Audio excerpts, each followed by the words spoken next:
Como bien saben, estamos celebrando en este domingo la fiesta de Pentecostés.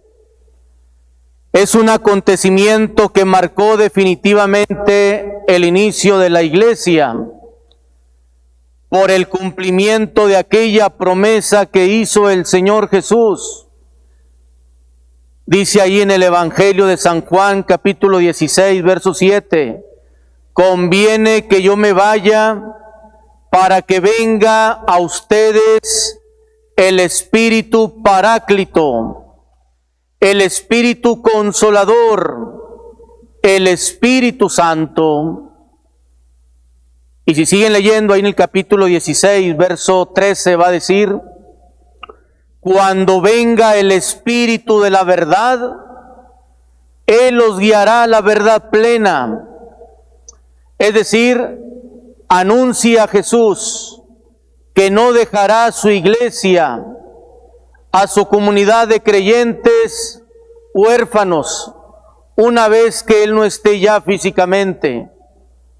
Mandaría al Espíritu Santo, que ciertamente ya venía obrando de una manera misteriosa y silenciosa desde el Antiguo Testamento. Recordemos lo que proclamamos en nuestra fe, en nuestro credo. Creo en el Espíritu Santo, Señor y dador de vida, es decir, es Dios, que procede del Padre y del Hijo y que con el Padre y el Hijo reciben una misma adoración y gloria. Pero fíjense este detallito que dice al final, habló por los profetas. Es decir, que en el Antiguo Testamento de una manera muy especial y en cierta forma silenciosa, ahí estuvo interviniendo, obrando. Pero será de una manera todavía más dado a conocer a la luz de ese acontecimiento de Pentecostés. Una iglesia que surge después de la resurrección de Cristo, impulsada, animada, fortalecida, guiada por el Espíritu Santo. Y precisamente, fíjense cómo comenzaba diciendo el libro de los Hechos de los Apóstoles, capítulo 2, ahí en el verso 1. El día de Pentecostés estaban los discípulos reunidos. Pentecostés ya existía desde el Antiguo Testamento como una fiesta agrícola. Cuando el judío estaba celebrando aquello, es cuando viene la efusión del Espíritu Santo prometido por Jesús. Ustedes pueden repasar en el libro del Éxodo, capítulo 34, en el verso 22, se habla ahí del inicio de la siega o del inicio de la cosecha de 7 semanas. Lo pueden ver en el libro del Deuteronomio, capítulo 16, verso 9. Y pueden ver en el libro de Tobías, capítulo 2, verso 1. Ahí lo llama específicamente, estando celebrando nosotros la fiesta de Pentecostés, la fiesta de las semanas, así le llaman. Me organizaron, dice ahí Tobit, una fiesta. En ese contexto judío es cuando se cumple la promesa y es cuando están reunidos los apóstoles. Y vaya sorpresa, si ustedes se regresan al capítulo 1, en el verso 14, ahí del libro de los Hechos de los Apóstoles, fíjense quién estaba ahí con los apóstoles en oración. La Virgen María, la Madre de Jesús, dice explícitamente. ¿Cuál es la iglesia de Cristo? La que tiene ahí presente a María en su oración, en su plegaria, en su cercanía, que la ama, que la respeta, que la toma en cuenta. Una iglesia que se dice cristiana y ataca a la Virgen, esa es una hipocresía, eso es falsedad. Esa no puede ser la iglesia del Redentor de la humanidad. ¿Cómo va a permitir Jesús que ofendan, que ataquen, que humillen, que desprecien a su propia madre? aunque digan amar mucho a Cristo, pero a ella la ignoren.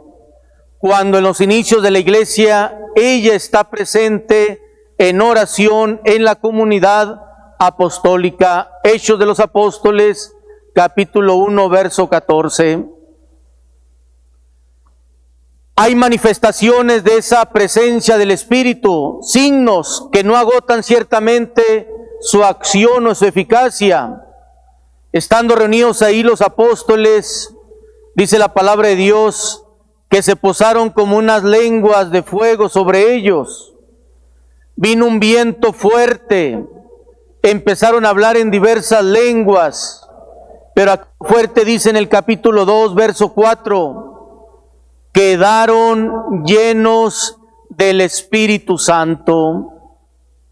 ¿Se imaginan esa experiencia impactante, sorprendente y decisiva en la vida de una persona cuando experimenta la fuerza, la luz, la presencia del Espíritu de Dios? Habría que pedirle al Señor esa experiencia que marque, en el que experimentemos precisamente lo que dice la secuencia, que sea el dulce huésped de nuestras almas, que venga a fortalecernos en nuestras flaquezas, que venga a liberarnos de nuestras ataduras, que venga a sostenernos en nuestras debilidades, que sea soporte en todo momento, que nos inunde de su gracia, de su paz, de su consuelo, de su fortaleza. ¿Se imaginan la vida de una persona movida, asistida permanentemente por el Espíritu de Dios? La fortaleza, la firmeza, la valentía en su vida de creyente es sorprendente. Y hay muestras, hay signos, por supuesto. Cómo habían estado los apóstoles antes del encuentro con Cristo resucitado. Cómo había sido la vida de ellos antes de que recibieran el Espíritu Santo. Todavía los dominaba el miedo, la cobardía, la inseguridad. Si ustedes siguen leyendo ahí en el libro de los Hechos de los Apóstoles, en el capítulo 2, en el verso 33, dice ahí que está predicando Pedro y dice cómo Dios resucitó con su poder a Jesucristo y Él envió el Espíritu Santo. Y lo dice más adelante en el capítulo 4, verso 8, Pedro, lleno del Espíritu Santo, sigue predicando con poder y con autoridad. Capítulo 4, verso 31, oraba sobre los demás, venía el Espíritu Santo y seguían predicando la palabra con valentía. Capítulo 8, verso 17, Pedro y Juan, después de orar, hicieron que el Espíritu Santo se derramara en los que estaban ahí. Ya no se puede concebir la iglesia si no está actuando, obrando, manifestándose con su poder el Espíritu de Dios, el Espíritu Santo.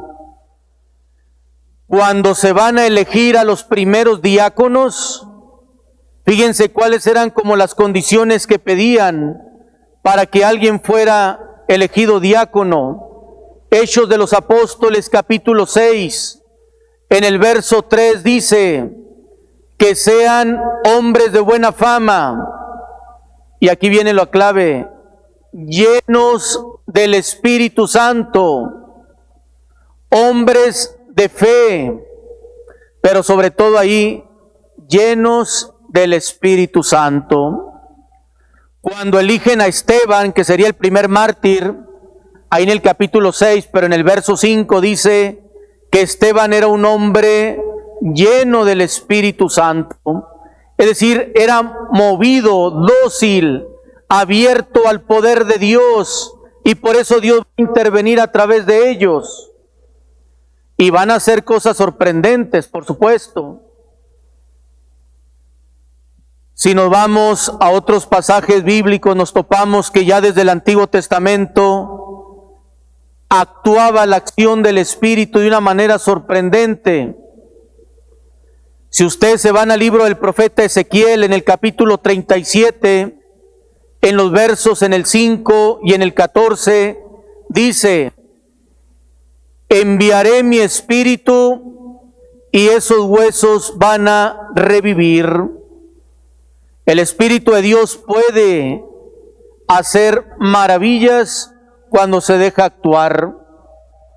Por medio del profeta Joel, en el capítulo 3, verso 1, va a decir ahí: yo derramaré mi espíritu sobre toda carne. Otras traducciones dice sobre todo ser humano. Y efectivamente se va a cumplir donde hay corazones dispuestos a dejarse guiar e iluminar por el Espíritu de Dios. Hay frutos del Espíritu, donde San Pablo en la carta a los Gálatas, capítulo 5, en los versos 22 y 23, nos va describiendo cuáles son los frutos de esa presencia del Espíritu de Dios. Y el primero que nombra es el amor o la caridad. Y luego dice que también otro fruto del Espíritu será la alegría, será la paz, será la paciencia, será la benignidad, será la bondad, será el dominio de sí mismo. ¿Quiere usted ver si hay frutos del Espíritu en su vida? Ve ahí Gálatas capítulo 5, versos 22 y 23. Si tiene esos elementos, es buena señal. Y si hay frutos de la carne, regrésese al versículo 19 y ahí va a ver si tiene frutos del Espíritu o frutos de la carne. Pero también se habla, ustedes lo saben, de los famosos dones del Espíritu Santo, que la Iglesia nos ha enseñado que lo recibimos desde el día de nuestra confirmación. Por ejemplo, el de la ciencia, entendimiento, fortaleza, consejo, piedad, sabiduría, temor de Dios, que ya estaban insinuados desde el profeta Isaías en el capítulo 11, verso 2, 8 siglos antes de Cristo, cuando ahí en el capítulo 8, verso 1 dice que brotará un descendiente del tronco de Jesé, un descendiente de David. En él posará el Espíritu Santo, el Espíritu del Señor, y tendrá precisamente el conocimiento, la ciencia, la fortaleza, la sabiduría. ¿Por qué no decirle constantemente al Espíritu de Dios que lo hemos recibido, que obre en nosotros, que se manifieste en nosotros? Y no solo buscando a la mejor cosas portentosas o sorprendentes, como el don de lenguas, o el de interpretación, o el de ciencia, o el de sanación, que se pueden dar, si Dios lo quiere, precisamente en su iglesia. El otro elemento imprescindible que tenemos que hablar es la acción del Espíritu a través de los sacramentos. Ustedes acaban de escuchar ahí en el Evangelio de San Juan, capítulo 20, en el verso 22, cómo Jesús sopla sobre los apóstoles y les dice: reciban al Espíritu Santo. Y luego miren lo que añade: a quienes les perdonen los pecados, les quedarán perdonados. Es la acción del Espíritu de Dios que sigue obrando en su iglesia, en los sacramentos. Cuando va uno a ungir a un enfermo, es la acción del Espíritu de Dios, la presencia de Dios trinitaria, quien obra en el corazón, en el alma de aquel enfermo. Por esta santa unción y por su bondadosa misericordia, te conceda el Señor la fortaleza, la paz y fundamentalmente, como un efecto inmediato, la salud espiritual. Dice la carta de Santiago, allá por el capítulo 5, ya creo verso 15, 16, ¿está alguien enfermo? Llame a los presbíteros de la iglesia para que oren por el enfermo y lo unjan. Ahí está la acción de Dios. Cuando nos acercamos a la Eucaristía, no sería posible que ese pan y ese vino fueran el cuerpo y la sangre de Jesús si no es por la acción del Espíritu Santo. Acuérdense ese momento en el que el sacerdote invoca al Espíritu, se le llama la epíclesis. Te pedimos, Señor, que envíes tu Espíritu para que este pan y este vino se conviertan en el cuerpo y la sangre de Jesús.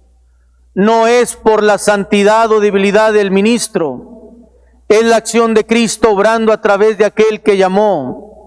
Así como les dijo a los apóstoles, a quienes les perdonen los pecados, les quedarán perdonados. Si se van al Evangelio de San Lucas, capítulo 22, verso 19, ahí en la institución de la Eucaristía, ¿qué dice? Hagan esto en memoria mía. Oiga, es que los sacerdotes son unos hijos de no sé qué y que Dios les va a pedir cuentas a todos, buenos y malos, gordos, flacos, prietos, aburridos o lo que quiera, pero por lo pronto es un ministro de Dios. Si se van al libro de Levítico en el capítulo 21, creo que en el verso 7, dice ahí, en hablando del Antiguo Testamento, tendrás al sacerdote como un hombre de Dios.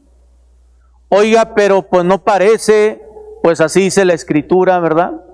Yo todavía no tengo alas, ni me van a salir nunca, téngalo por seguro, ¿verdad? No somos ángeles, somos de carne y hueso y tan débiles como cualquiera. Yo no sé por qué Dios me llamó, pero aquí estoy, casi 25 años de sacerdote, pero creo que Dios sigue obrando a pesar de nuestras debilidades y flaquezas y miserias humanas, ¿verdad? Sigue obrando con su poder. Es ahí donde vemos la eficacia de Dios a pesar de la condición humana. No se ha acabado la iglesia en 20 siglos porque está presente Dios. No nos la hemos acabado desde dentro, que a veces somos incongruentes y no hemos sabido vivir con la rectitud que Dios espera de nosotros, menos los de fuera que la atacan. Pero porque Cristo hizo una promesa, yo voy a estar con ustedes todos los días hasta el final de los tiempos. Ahí lo ven en Mateo 28, 20. Vamos a pedirle pues en este día al Señor que renueve ese acontecimiento de Pentecostés, derramando su Espíritu nuevamente en nuestros corazones, en nuestras almas, en nuestras vidas, para que seamos testigos de su presencia.